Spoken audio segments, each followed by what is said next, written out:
श्रुतिस्मृतिपुराणानाम् आलयं करुणालयं नमामि भगवत्पाद शङ्करं लोकशङ्करम्। मनुष्याणाम् उद्धारार्थमेव त्रयः राजमार्गाः सन्ति। प्रस्थानत्रयी नाम्ना प्रोक्तः। तत्र प्रथमं प्रस्थानं वैदिकप्रस्थानम् अथवा श्रुतिप्रस्थानं, यत्र उपनिषदः अन्तर्भवन्ति। द्वितीयं दार्शनिकप्रस्थानम् अथवा न्यायप्रस्थानं, भगवता व्यासेन रचित सूत्राणि तदुपरि आचार्याणां भाष्यं परिगण्यते। तृतीयं प्रस्थानं भवति स्मृतिप्रस्थानम् अथवा स्मार्तप्रस्थानं, यत्र भगवद्गीतायाः नाम स्वीक्रियते। एवमेते त्रयः ग्रन्थाः क्रमशः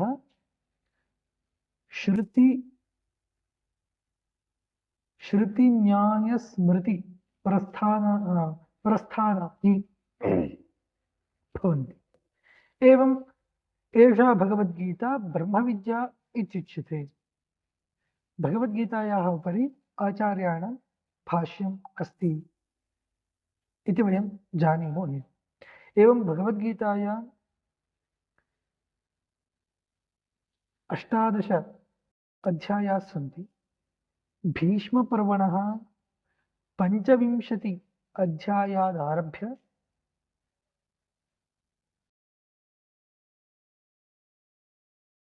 42 अध्यायं यावत् 18 अध्यायेषु अयमुपदेशः लभ्यते। अत्र समुदायरूपेण 700 श्लोकाः सन्ति। तेषु 45,600 श्लोकाः अनुष्टुप्वृत्ते, 55 श्लोकाश्च त्रिष्टुप्वृत्तेन रचिताः सन्ति। अत्र विद्यमान अध्यायाः 18 इत्युक्तम्। प्रथमोऽध्यायः अर्जुनविषादयोगः। तत्र 46 श्लोकाः सन्ति। द्वितीयाध्यायः साङ्ख्ययोगः, 72 श्लोकाः सन्ति। तृतीयोऽध्यायः कर्मयोगः, 43 श्लोकाः सन्ति। एवञ्च चतुर्थोऽध्यायः ज्ञानकर्मसन्न्यासयोगः, तत्र 42 श्लोकाः सन्ति। पञ्चमाध्यायः ध्यानयोगः अथवा संन्यासयोगः इत्युच्यते, 47 श्लोकाः। सप्तमाध्याये ज्ञानविज्ञाने 30 श्लोकाः। अष्टमाध्याये अक्षरब्रह्मयोगे 28 श्लोकाः। नवमाध्याये राजविद्याराजगुह्ययोगे 34 श्लोकाः। दशमाध्याये विभूतियोगे 42 श्लोकाः। एकादशाध्याये विश्वरूपदर्शनयोगे 55 श्लोकाः। द्वादशाध्याये भक्तियोगे च 20 श्लोकाः। त्रयोदशाध्याये क्षेत्रक्षेत्रज्ञविभागयोगे 35 श्लोकाः। चतुर्दशाध्याये गुणत्रयविभागयोगे 27 श्लोकाः। पञ्चदशाध्याये पुरुषोत्तमयोगे 20 श्लोकाः। षोडशाध्याये दैवासुरसम्पद्विभागयोगे 24 श्लोकाः। सप्तदशाध्याये श्रद्धात्रयविभागयोगे 28 श्लोकाः। अष्टादशाध्याये अन्तिमे मोक्षसन्न्यासयोगे 78 श्लोकाः सन्ति। एवं गीतायाः विवरणं। तत्र आदौ एव भगवद्गीतायाः उपक्रमे धृतराष्ट्रस्य वचनमेकं दृश्यते। तत्र आदौ न भगवान् उवाच नापि अर्जुनः, अपि तु धृतराष्ट्र उवाच इत्येवम् आरम्भः।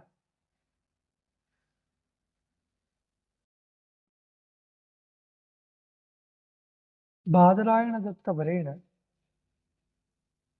सञ्जयं प्रति सः धृतराष्ट्रः पृच्छति,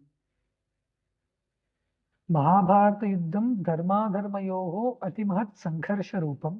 तत्र धर्मे पक्षे पाण्डवाः, अधर्मपक्षे च कौरवाः समवतिष्ठन्ति। तथापि धृतराष्ट्रः स्वपुत्रेषु अतिशयममकारवशात् धर्माधर्मविवेकम् अपहाय, सः राजा वस्तुतः एतत् पाण्डवानामपि पितृतुल्य एव, तथापि मामकाः इति पदेन स्वपक्षपातमेव करोति, नाम प्रकटयति। धर्मक्षेत्रे कुरुक्षेत्रे समवेतायुयुत्सवः मामकाः पाण्डवाश्चैव किमकुर्वत सञ्जय। अतः गीतोपदेशस्य मूलं केवलम् अर्जुनविषादयोगः इति न, किन्तु धृतराष्ट्रादिना आरम्भितं यदस्ति लोकसंसारादि मोहः तदपि कारणम्। अत्र धर्मक्षेत्रे इति विशेषप्रयोगः। धर्मक्षेत्रे कुरुक्षेत्रे, कुरुक्षेत्रं पुराणप्रसिद्धं यज्ञभूमिरासीत्, ऋषितपो भूमित्वात् धर्मप्रवर्धनकारित्वाच्च तत्क्षेत्रस्य धर्मक्षेत्रम् इति।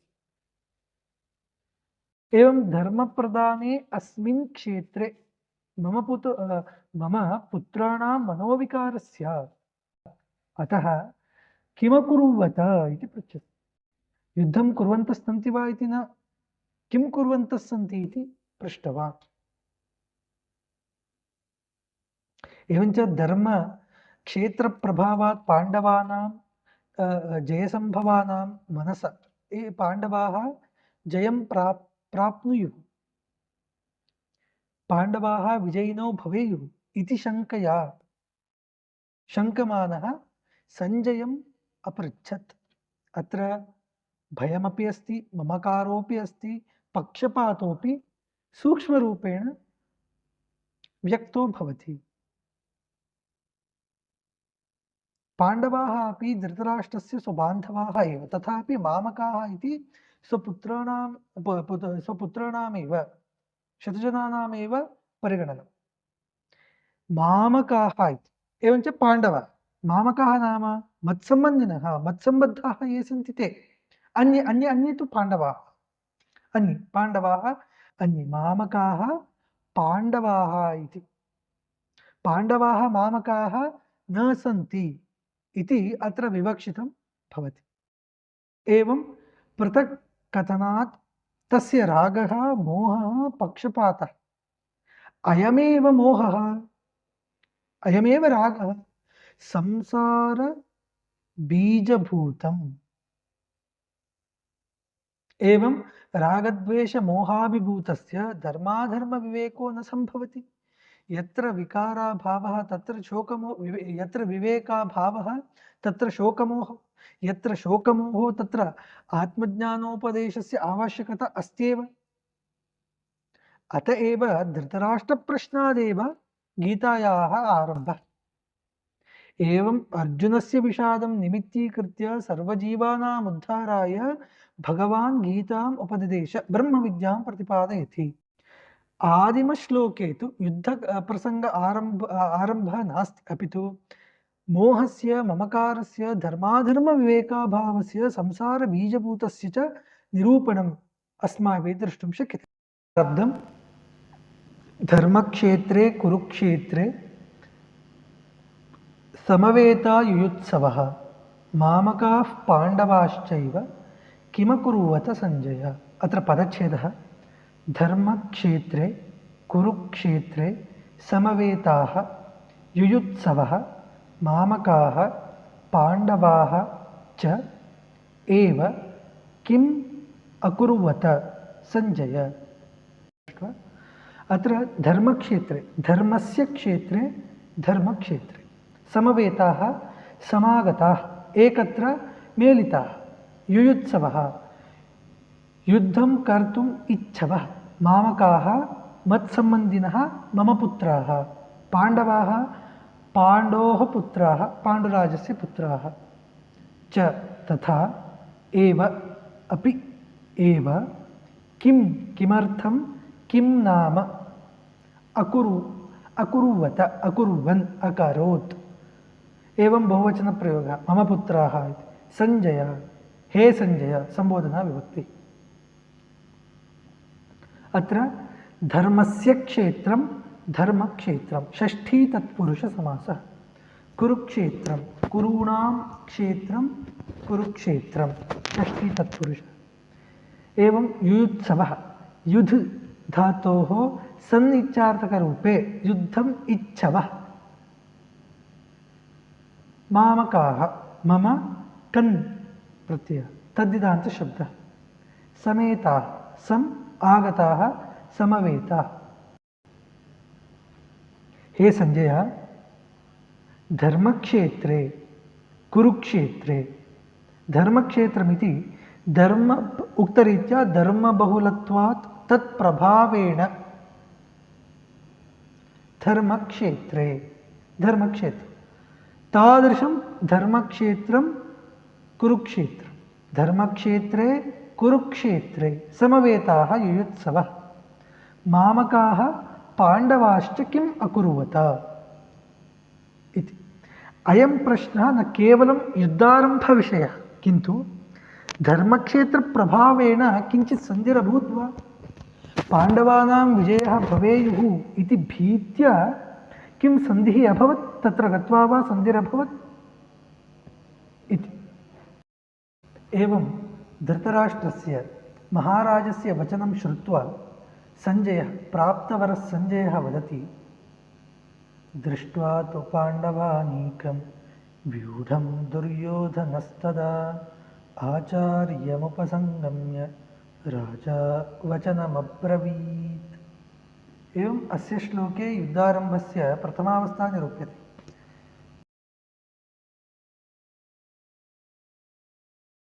तस्य प्रश्नं दृष्ट्वा संजयः प्रतिवदति संजय उवाच दृष्ट्वा तु पाण्डवानीकं व्यूढं दुर्योधनस्तदा आचार्यमुपसंगम्य राजा वचनमब्रवीत्। एवं रीत्या प्राप्तवरः धृतराष्ट्रस्य प्रश्नस्य उत्तरं वदति तस्य कर्तव्यमपि तदेव। एवं स्वीयं कर्तव्यं निर्वहति सः। एवं अत्र श्लोके युद्धस्य आरम्भे प्रथमावस्था निरूप्यते। धृतराष्ट्रस्य प्रश्नाः सञ्जयस्य उत्तराणि। एवं युद्धभूमौ दृष्टवृत्तान्तं वर्णयितुम् आरभते। दृष्ट्वा तु पाण्डवानीकम् इति। तत्र पाण्डवानां सैन्यं कौरवाणां सैन्यम् उभयमपि अस्ति। तदानीं धृतराष्ट्रः प्रश्नमपि पृच्छति मामकाः एवञ्च मम अनुजस्य पुत्राः पाण्डवाः किं कुर्वन्तः सन्ति वृत्तान्तं वदतु। एवं धृतराष्ट्रस्य प्रश्नानन्तरं संजयः यथादृष्टं वृत्तान्तं कथयति। यदा दुर्योधनः पाण्डवानाम् अनीकं दृष्टद्युम्नप्रमुखैः यथाविधि व्यूहितं दृष्टवान् तदा स्वसैन्यबलमपि संत्यज्य शत्रुबलस्य व्यूहरचनाकौशलं परिशील्य चिन्तामापन्नः। एवं तस्मिन् समये स्वाचार्यं द्रोणम् अभिगम्य एवं वदति। अत्र तु इति विशेषणार्थद्योतकं धृतराष्ट्रस्य प्रश्नानन्तरं वृत्तान्तस्य आरम्भं सूचयति। पाण्डवानाम् अनीकं पाण्डवानां सैन्यं व्यूढं युद्धशास्त्रोक्तरीत्या वज्रपद्मकुण्डादिव्यूहेन निर्दिष्टं सुसंयोजितं व्यूहविशेषैः संरचितं। व्यूहविशेषदर्शनेन दुर्योधनस्य मनसि शङ्का सञ्जायते। एवम् आचार्यं द्रोणाचार्यं प्रति निर्देशः।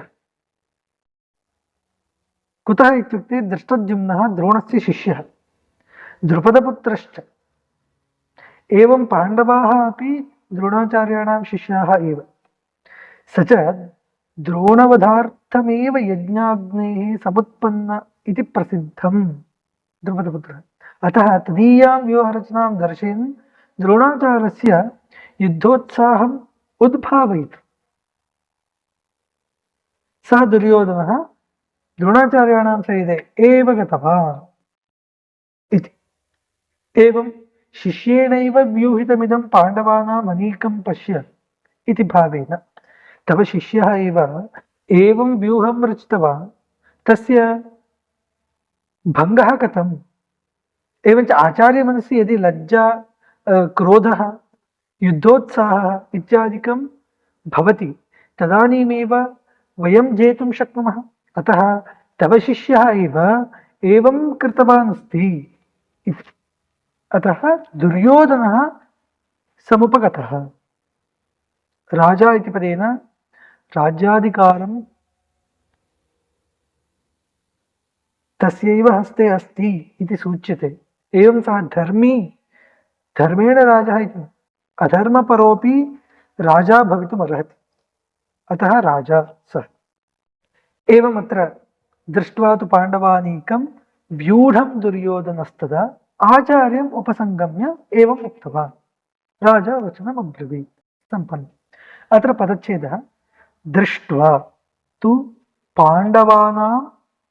पाण्डवानाम् अनीकं व्यूढं दुर्योधनः तदा आचार्यम् उपसङ्गम्य राजा वचनम् अब्रवीत्। दृष्ट्वा अवलोक्य निरीक्ष्य तु किन्तु पाण्डवानाम् अनीकं पाण्डवानां सैन्यं पाण्डवानीकं व्यूहरचनया विन्यस्तं सैन्यं दृष्ट्वा दुर्योधनः धृतराष्ट्रस्य पुत्रः दुर्योधनः तस्मिन् समये आचार्यं गुरुं द्रोणाचार्यं पाण्डवानां कौरवाणां च आचार्यम् उपसङ्गम्य समीपं गत्वा सः राजा वचनम् उक्तिं भाषणम् अब्रवीत्। उवाच अवदत् पाण्डवानाम् अनीकं पाण्डवानीकं षष्ठी तत्पुरुषसमासः। दुर्योधनः तत्र उपपदसमासः अस्ति दुः योधन इति। तदा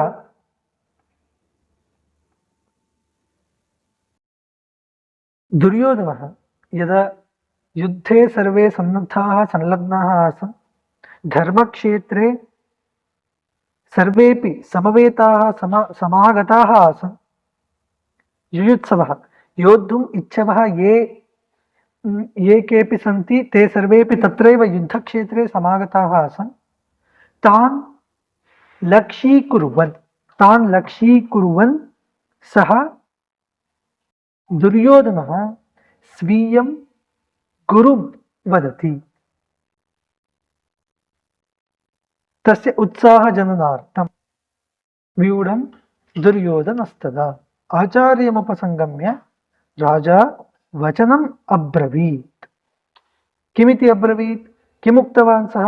आचार्यम् उपगम्य आचार्यस्य समीपं गत्वा दुर्योधनः किमुक्तवान् इत्युक्ते पश्यैतां पाण्डुपुत्राणाम् आचार्यमहतीं चमूं व्यूढां द्रुपदपुत्रेण तव शिष्येण धीमता।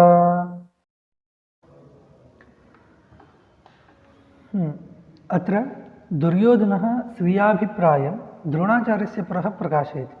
बाह्यतः पाण्डवानां सेना अस्ति, तत्र सेनायाः प्रशंसां कुर्वन्निव दृश्यते। वास्तवस्तु तादृशी प्रशंसा द्रोणाचार्यस्य मनसि युद्धोत्साहं, क्रोधं, लज्जां च जनयितुमेव इति अस्माभिः दृष्टम्। अतः अस्य वचनस्य मुख्याभिप्रायः आचार्यप्रेरणमेव। पश्येतां पाण्डुपुत्राणां हे आचार्य पश्य इति। पश्येति पदेन केवलं दर्शनमात्रं न विवक्षितम्, अपि तु सम्यक् अवलोकयतु। अस्याः सेनायाः बलं, व्यूहरचनां, सन्नद्धतां च विचारयतु। तदुपरि भग्नं कथं कर्तव्यं सैन्यम् इति विचारयतु। सम्यक् अधुना अवलोक्य विचार्य मां च विजयं प्रददातु।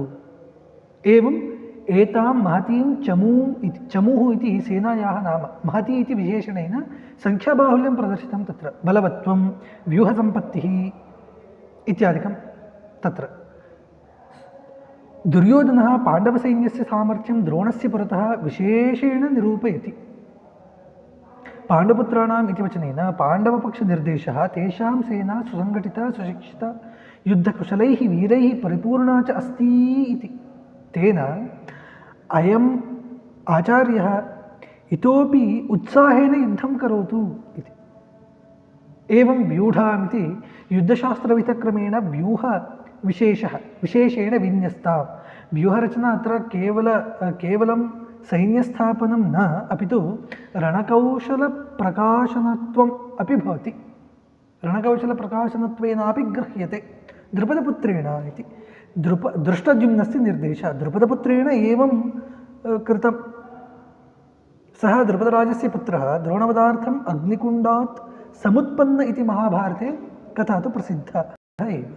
तव शिष्येण, एवं तस्य विशिष्य तव शिष्येण। दुर्योधनस्य वाक्ये प्रधानमस्ति भवतः शिष्यः सन्नपि अधुना भवद्विरुद्धपक्षे स्थित्वा सेनापतित्वेन स्थित्वा भवदेव उपदिष्टविद्यया व्यूहम् इमं विन्यस्य तिष्ठति। भवानेव पाठितवान् कथं व्यूहरचना, कथं खड्गधारणं कर्तव्यं, कथं धनुः कथं धर्तव्यम् इत्यादिकं भवानेव पाठितवान्। एवं अद्य विरुद्धं स्थित्वा युद्धं कुर्वन्नस्ति इति भावो अत्र गम्यते। एतद्वचनेन द्रोणाचार्यस्य अन्तरङ्गे युद्धोत्साहः समुत्पाद्यते। एवं तव शिष्येण इति वचनं लज्जोत्पादनार्थं युद्धप्रेरणार्थं च। एवं यः आचार्यः धनुर्वेदम् अध्यापितवान्, यस्य सविधे अध्ययनं कृतवान्, स एव शिष्यः अधुना प्रतिपक्षे स्थित्वा भवतः सैन्यं प्रतियुद्धाय व्यूहम् अचिनोत्। अतः भवता विशेषप्रयत्नः कर्तव्यः इति दुर्योधनस्य गूढाभिप्रायः। अत्र एवं पदच्छेदः पश्य एतां पाण्डुपुत्राणाम् आचार्य महतीं चमूं व्यूढां द्रुपदपुत्रेण तव शिष्येण धीमता।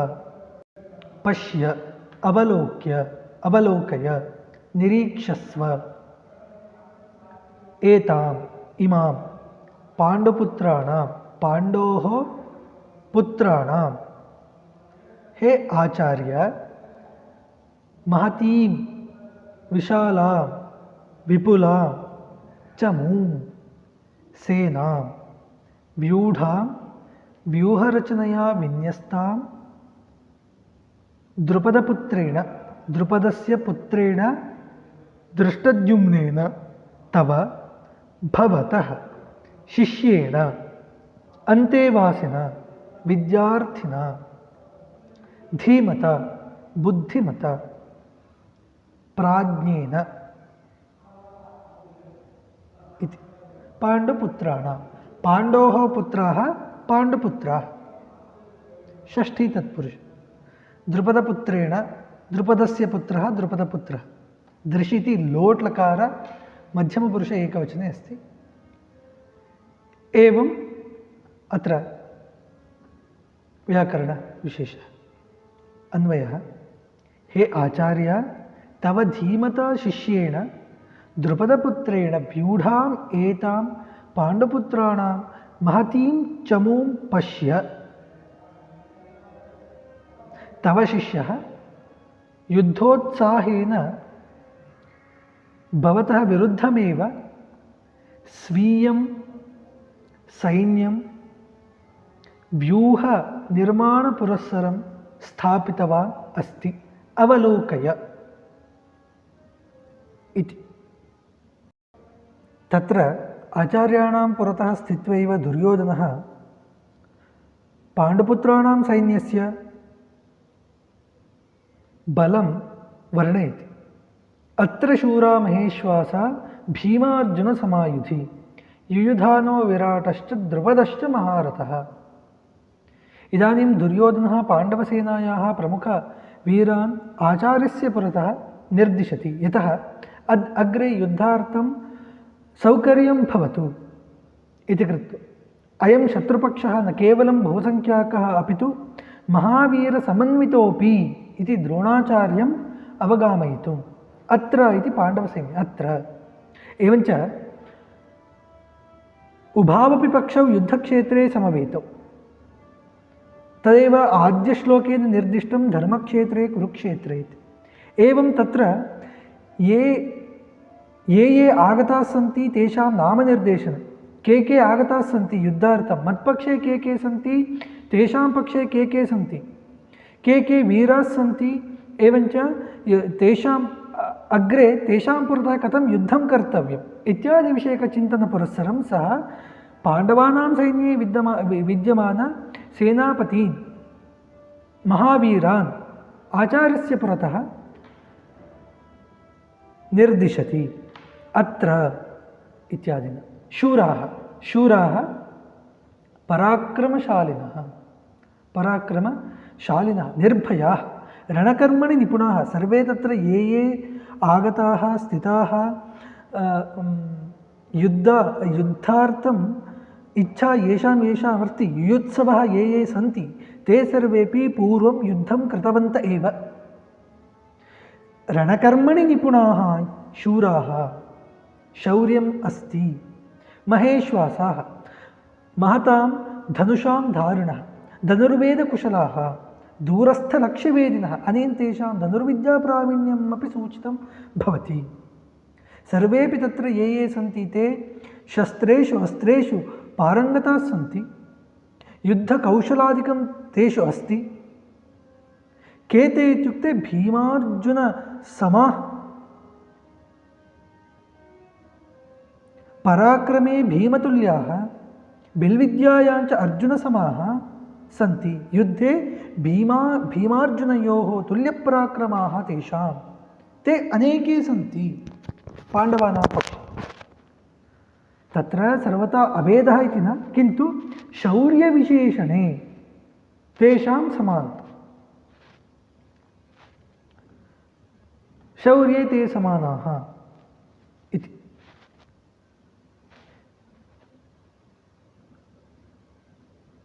एवं दुर्योधनः स्वसैनिकानां मनसि पाण्डवपक्षस्य बलस्य महत्त्वं बोधयन् आचार्यस्य विशेषसावधानतां जनयति। अत्र भीमार्जुनसमाः इति। एवं युयुधानः नाम सात्यकी।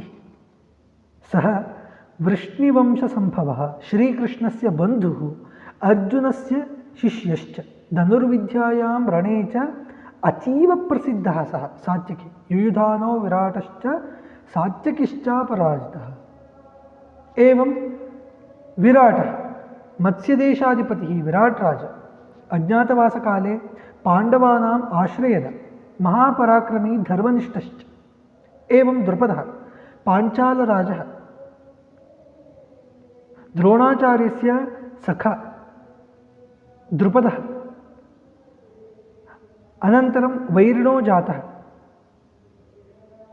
द्रोणाचार्यस्य वैरी सञ्जातः। धृष्टद्युम्नस्य द्रौपद्यश्चापि पिता, धृष्टद्युम्नस्यापि पिता स एव, द्रौपद्याः पितापि स एव। अत्र दुर्योधनः द्रोणस्य पुरतः द्रुपदनामग्रहणेन पूर्ववैरं स्मारयति, यतः युद्धे इतोपि उत्साहः क्रोधः भवेत्। एवं महारथः यः एकाकी 10,000 रथिकैः सह युद्धं कर्तुं समर्थः सः महारथः। धनुर्वेदप्रसिद्धिः। अतः द्रुपदः सामान्ययोधः न अपि तु महारथः। एकाकी सः 10,000 रथिकैः युद्धं कर्तुं समर्थः। एवं महारथाः, अनेके महारथाः तेषां पक्षे सन्ति। भवतः पूर्ववैरी द्रुपदोऽपि पाण्डवपक्षे तिष्ठति, तस्मात् अस्माकं पक्षे विशेषः प्रयत्नः त्वया कर्तव्यः इत्यभिप्रायः। एवं तत्र वीर्यसम्पत्तिं पाण्डवानां पक्षे विद्यमानं वर्णयन् द्रोणाचार्यं युद्धे विशेषप्रयत्नाय प्रेरयति। अत्र एवं पदच्छेदः। अत्र शूराः महाविश्वासाः भीम अर्जुनसमाः युधि युयुधानः विराटः च द्रुपदः च महारथः। एवं पदार्थः अत्र अस्मिन् सैन्ये अस्मिन् स्थाने क्षेत्रे शूराः पराक्रमिणः वीराः बलवन्तः महेश्वासाः महाधनुर्धराः भीमार्जुनसमाः भीमार्जुनतुल्याः युधि युद्धे युयुधानः सात्यकी विराटः विराटनामा राजा द्रुपदः पञ्चालराजः द्रुपदः महारथः महाबलः रथि एकाकी बहून् योद्धुं समर्थः महारथः। अत्र महेश्वासाः महान् इश्वासः कर्मधारय समासः भीमश्च अर्जुनश्च द्वन्द्व ताभ्यां समाः तृतीया तत्पुरुषः महारथः महान् रथः कर्मधारयः। अग्रे एवं एते एव न दृष्टकेतुश्चेकितानः काशिराजश्च वीर्यवान् पुरुजित्कुन्तिभोजश्च शैभ्यश्च नरपुङ्गवः। अनन्तरं दुर्योधनः पाण्डवसेनायां स्थितान् अन्यानपि प्रमुखवीरान् निर्दिशति। एतेषां नामग्रहणस्य प्रयोजनं न केवलं संख्यापूरणम् अपि तु पाण्डवपक्षस्य बलवैभवं वीरसम्पत्तिं युद्धसामर्थ्यं च द्रोणाचार्यस्य पुरः प्रकाशयितुम्।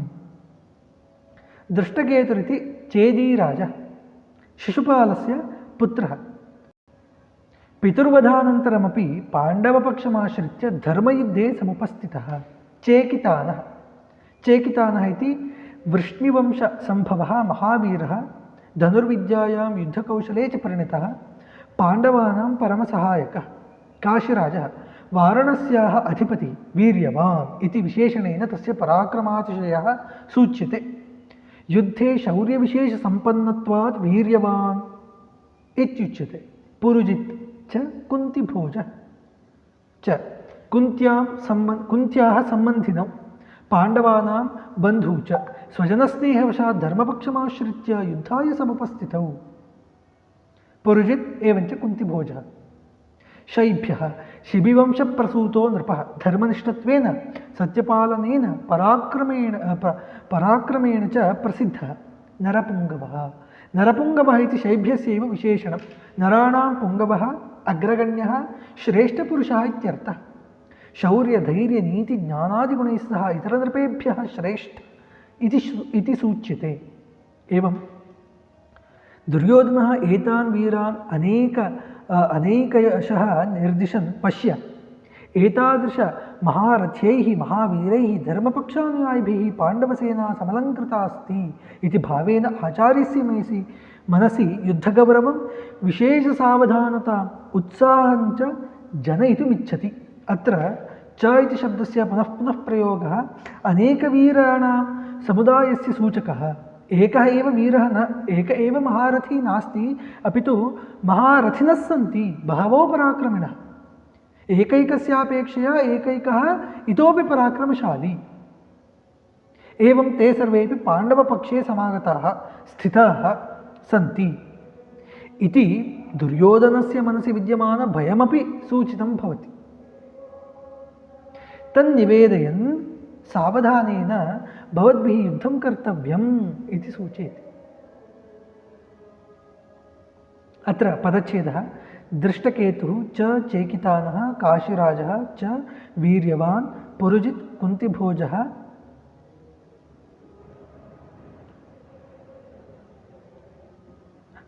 च शैब्यः नरपुङ्गवः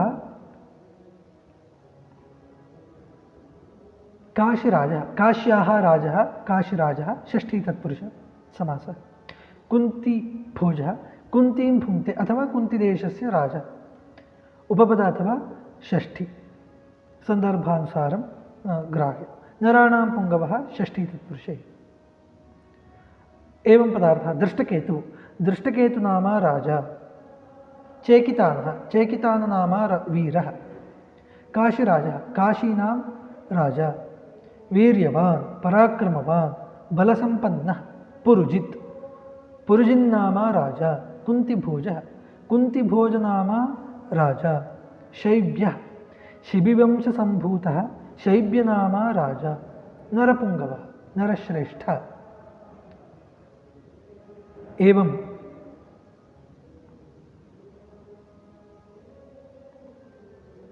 तेषां सैन्यम् अस्ति। एवं तेषां सैन्यस्य निर्वचनं कुर्वन् इतरेषामपि निर्वचनं करोति। युधामन्युश्च विक्रान्त उत्तमौजाश्च वीर्यवान् सौभद्रो द्रौपदेयाश्च सर्व एव महारथाः इति। अनन्तरमपि दुर्योधनः पाण्डवपक्षस्थान् प्रमुखान् वीरान् गणयति। एतेषां नामनिर्देशनेन पाण्डवसेनायाः पराक्रमसम्पत्तिं रणकौशलम् एवञ्च महारथबहुबलत्वं च द्रोणाचार्यं बोधयति। अस्य वचनस्य गूढाभिप्रायः अस्माभिः अत्यन्तसावधानेन योद्धव्यमिति। युधामन्युः इति पाञ्चाल वीरविशेषः युद्धे निर्भयत्वात् शत्रुसङ्घातविनाशसामर्थ्यात् च प्रसिद्धः विक्रान्तः इति विशेषणं युधामन्योः विशिष्टं क्रान्तं पराक्रमो यस्य सः युद्धे निर्भयप्रवेशशीलः तादृशसामर्थ्यं शत्रुसेनां भेत्तुं समर्थः सः उत्तमौजः पाञ्चालदेशीयो अपरो वीरः अर्जुनस्य रथरक्षणकार्ये नियुक्तः धैर्येण बलेन एवञ्च युद्धनैपुण्येन च प्रसिद्धः वीर्यवान् इति विशेषणेन तस्य असाधारणशक्तिसामर्थ्यं सूच्यते। सौभद्रः इति सुभद्रायाः पुत्रः अभिमन्युः अत्र निर्दिष्टः। अर्जुनस्य पुत्रः श्रीकृष्णस्य भागिनेयश्च बालवयसा सन्नपि धनुर्वेदे रणकौशले शौर्ये अतीव प्रसिद्धः। चक्रव्यूहभेदने तस्य असामान्यसामर्थ्यं महाभारते प्रसिद्धमेव। न केवलम् एते अपि च द्रौपद्याः पञ्चपुत्राः न केवलम् अभिमन्युः अपि च द्रौपदेयाः के इत्युक्ते प्रतिविन्ध्यः द्रौपदी युधिष्ठिरस्य पुत्रः प्रतिविन्ध्यः सुतसोमः द्रौपद्यां भीमसेनेन सञ्जातः भीमसेनांशेन सम्भूतः श्रुतकर्म अर्जुनस्य पुत्रः शतानीकः नकुलस्य पुत्रः एवं श्रुतसेनः सहदेवस्य पुत्रः एतेपि युद्धविद्यायां परिणताः धर्मरक्षानुयायिनश्च सन्ति। एवं सर्वे अपि महारथाः पूर्वमुक्तरीत्या अनेके महारथिनः सन्ति इति आचार्यं सः बोधयति। दुर्योधनः एतेषां सर्वेषामपि महारथाः इति विशेषणप्रयोगेन द्रोणाचार्यं ज्ञापयति। पाण्डवपक्षे न केवलं भीमार्जुनौ अपि तु यवनस्थाः अपि वीराः पाण्डुपुत्राः अर्जुनपुत्रः राजपुत्राः पाञ्चालवीराश्च समुपस्थिताः सन्ति। अतः युद्धे प्रमादो न कर्तव्यः इति। अत्र एवम् अन्वयः युधामन्युनाम वीरः च तथा विक्रान्तः अतिशयेन पराक्रमवान् शूरः उत्तमौजनाम वीरः वीर्यवान् बलसम्पन्नः पराक्रमवान् सौभद्रः सुभद्रायाः पुत्रः अभिमन्युः द्रौपदेयाः द्रौपद्याः पुत्राः च तथा सर्वे समस्ताः एव अपि एव महारथाः महाबलवन्तः रथिनः इति। अत्र